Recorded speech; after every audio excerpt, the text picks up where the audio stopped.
m'appelle Paul-Roger Tamokou, je vis à Milan, je suis styliste. J'ai lancé ma marque sous le nom de Paul-Roger Zenam.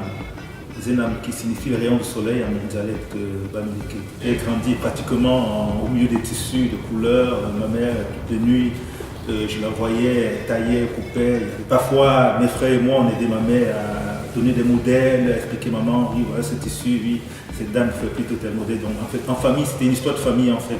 Mais je n'avais jamais rêvé en passer cette carrière. J'ai décidé il y a une dizaine d'années, pendant que je travaillais sur Milan, j'ai décidé chaque été, je lançais une collection expérimentale avec les tissus africains. En fait.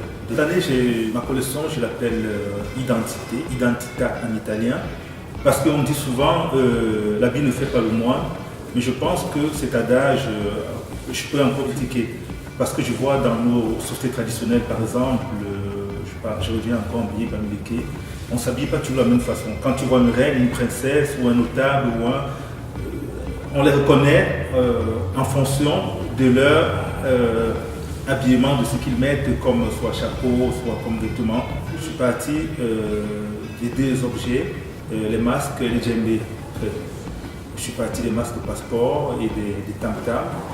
Et j'ai créé un mood où on a créé des tissus typiques en fonction de ces objets qui font partie de la culture africaine. J'ai préparé une collection en m'inspirant aussi de la mode africaine dans les années 70. Je me suis inspiré de Mobutu Sese Seko qui avait ridiculisé le costume occidental en imposant la bakos comme vêtement officiel, féministe. Donc je suis parti de là pour créer une collection assez linéaire, assez épurée et assez internationale et que j'espère bien qui plaira au public où chacun se retrouvera là-dedans.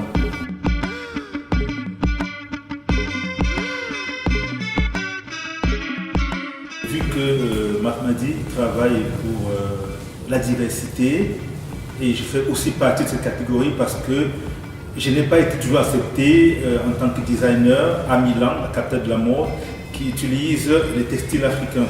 Donc ça veut dire que j'étais différent des autres. Donc j'ai été pendant plusieurs années mis à côté. C'est pas facile d'être un paria parce que généralement les LGBT sont généralement comme des parias, ces gens qui ne sont pas souvent très acceptés dans la société.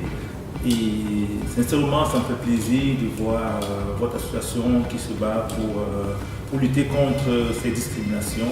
Rendez-vous là le 7, 8 et 9 mai pour ce grand événement où j'ai eu l'honneur d'être invité. J'espère que ma collection vous plaira. Et puis, je souhaite bonne chance à Nationalité.